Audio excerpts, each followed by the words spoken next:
Inspector के मुंह से ये सुनते ही कि यह दस्तावेज पूरे मामले को पलट सकता है, कमरे में मौजूद हर व्यक्ति की धड़कनें जैसे थम गईं। कोई एक शब्द भी बोलने की हिम्मत नहीं कर पा रहा था। इंस्पेक्टर ने धीरे धीरे फाइल खोली, सभी कागजों को ध्यान से देखा और फिर गंभीर आवाज में बोले, अब तक हम जिस सच को सच समझ रहे थे, शायद वह पूरी कहानी नहीं है। इस केस में कोई ऐसा शख्स भी शामिल है जिसका नाम अभी तक किसी ने नहीं लिया। यह सुनते ही सब एक दूसरे का चेहरा देखने लगे। ओमकार के चेहरे पर पहली बार घबराहट के साथ एक अजीब सी बेचैनी दिखाई दी, जैसे उसे अंदाजा हो गया हो कि अब कोई बड़ा राज सामने आने वाला है। दूसरी ओर भूमिका की आंखों में उम्मीद की एक किरण दिखाई दी। उसे लगने लगा कि शायद अब उसके साथ हुए अन्याय का सच दुनिया के सामने आएगा। इंस्पेक्टर ने दस्तावेज मेज पर रखते हुए कहा, इन कागजों से पता चलता है कि घटना से कुछ घंटे पहले कई लोगों के बीच लगातार फोन पर बातचीत हुई थी। कुछ लोगों ने सच्चाई छिपाने की कोशिश भी की। ये सुनते ही नम्रता के चेहरे का रंग उड़ गया। उन्होंने धीरे से अपनी नजरें झुका लीं। मनीष दीक्षित ने हैरानी से उनकी ओर देखा और पूछा, नम्रता, क्या तुम मुझसे भी कुछ छिपा रही थी? नम्रता की आंखों से आंसू बहने लगे। उन्होंने कांपती हुई आवाज में कहा, मैं किसी की जान नहीं लेना चाहती थी। मुझे सिर्फ इतना कहा गया था कि भूमिका को कुछ देर के लिए घर से दूर रखना है। मुझे नहीं पता था कि इसके पीछे इतनी बड़ी साजिश छिपी है। यह सुनते ही घर में मौजूद सभी लोग स्तब्ध रह गए। शालिनी ने आगे बढ़कर नम्रता का हाथ पकड़ा और बोली, अगर आपने सच पहले बता दिया होता तो शायद आज बात यहाँ तक नहीं पहुँचती, लेकिन अभी भी देर नहीं हुई है। पूरा सच बता दीजिए। नम्रता ने गहरी सांस ली और बोली, जिस दिन यह घटना हुई मैंने ओमकार को किसी अनजान व्यक्ति से फ़ोन पर बात करते सुना था। वह बार बार यही कह रहा था कि आज के बाद कोई सबूत नहीं बचेगा। उस समय मुझे लगा कि शायद वह किसी काम की बात कर रहा है, लेकिन अब समझ में आ रहा है कि मामला कितना गंभीर था। घर का माहौल पूरी तरह बदल चुका था। कुछ ही देर पहले जहां लोगों की आवाज़ें और हलचल सुनाई दे रही थीं, अब वहां ऐसा सन्नाटा था जैसे समय खुद ठहर गया हो। सभी की निगाहें दरवाजे पर खड़ी भूमिका पर टिकी थीं। उसका चेहरा आंसुओं से भीगा हुआ था, कपड़े अस्त व्यस्त थे और उसकी कांपती हुई आवाज़ हर किसी के दिल को चीर रही थी। उसने गहरी सांस लेते हुए कहा, आराध्या की मम्मी, मनीष दीक्षित की पत्नी नम्रता दीक्षित कहाँ हैं? उन्होंने मुझसे झूठ कहा और मुझे शालिनी के घर से बाहर ले आईं, लेकिन मेरे मन में उनके लिए कोई शिकायत नहीं है। यह सुनकर वहाँ मौजूद हर व्यक्ति एक दूसरे का चेहरा देखने लगा। किसी को समझ नहीं आ रहा था कि आखिर भूमिका कहना क्या चाहती है। तभी उसने कांपते हुए अपने पति की तरफ इशारा किया।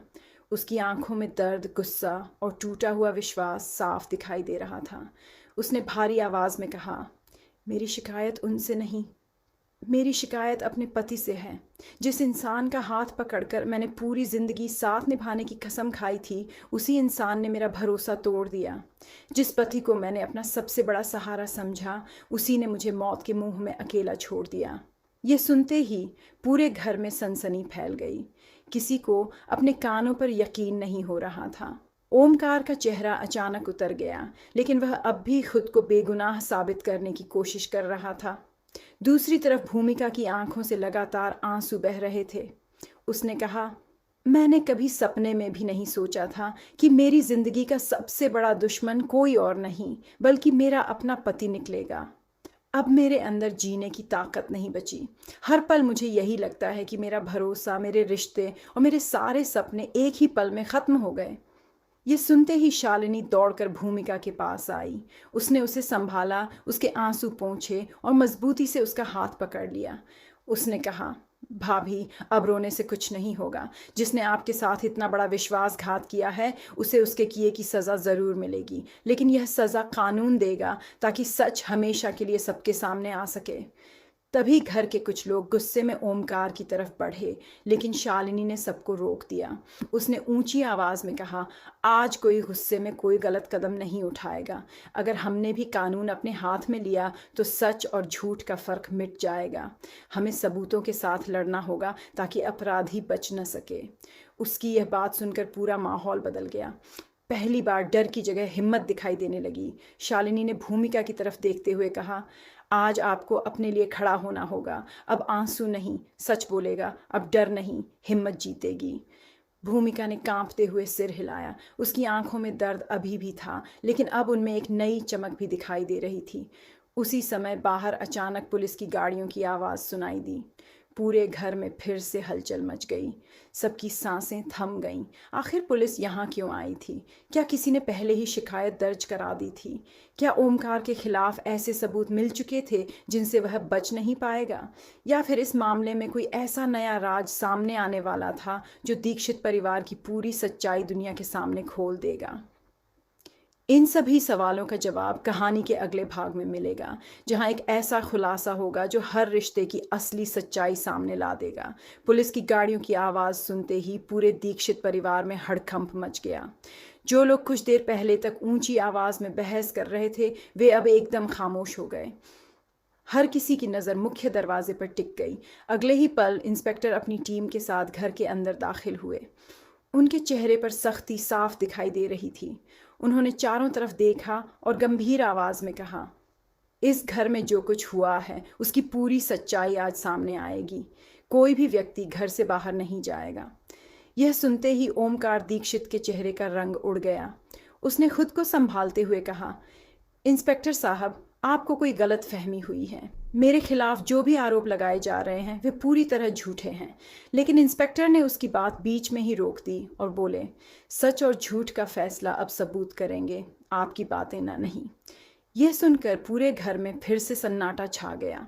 भूमिका एक कोने में खड़ी सब कुछ देख रही थी। उसकी आंखों में दर्द तो था, लेकिन अब उनमें डर कम और सच के सामने आने की उम्मीद ज़्यादा थी। शालिनी उसके पास आई और धीरे से बोली, भाभी, अब पीछे मत हटना। इतने दिनों तक आपने जो सहा, आज उसका हिसाब मिलने वाला है। भूमिका ने गहरी सांस ली और हिम्मत जुटाकर सिर हिला दिया। तभी इंस्पेक्टर ने एक फाइल मेज़ पर रखी और बोले, हमारे पास कुछ ऐसे सबूत हैं जो इस मामले की दिशा बदल सकते हैं, लेकिन उससे पहले हम यहाँ मौजूद हर व्यक्ति का बयान दर्ज करेंगे। ये सुनते ही परिवार के कई सदस्यों के चेहरों पर बेचैनी साफ दिखाई देने लगी। किसी की नज़रें झुक गईं तो कोई बार बार अपना चेहरा पोंछने लगा। ऐसा लग रहा था जैसे हर किसी के दिल में कोई न कोई राज छिपा हुआ है। तभी अचानक नम्रता दीक्षित आगे आईं। उनकी आवाज़ कांप रही थी। उन्होंने कहा, मुझसे बहुत बड़ी गलती हो गई। मैं किसी की जान खतरे में डालना नहीं चाहती थी। मुझे जो कहा गया मैंने वही किया। ये सुनते ही पूरे घर में हलचल मच गई। मनीष दीक्षित हैरानी से अपनी पत्नी की तरफ देखने लगे। इंस्पेक्टर ने तुरंत पूछा, किसने कहा था? सच सच बताइए। नम्रता कुछ पल तक चुप रहीं।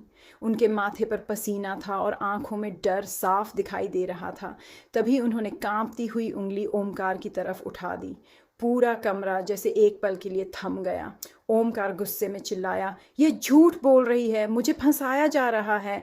लेकिन उसकी आवाज़ में पहले जैसा आत्मविश्वास नहीं था। इंस्पेक्टर ने तुरंत 2 पुलिसकर्मियों को इशारा किया। उन्होंने ओमकार को वहीं रोक लिया।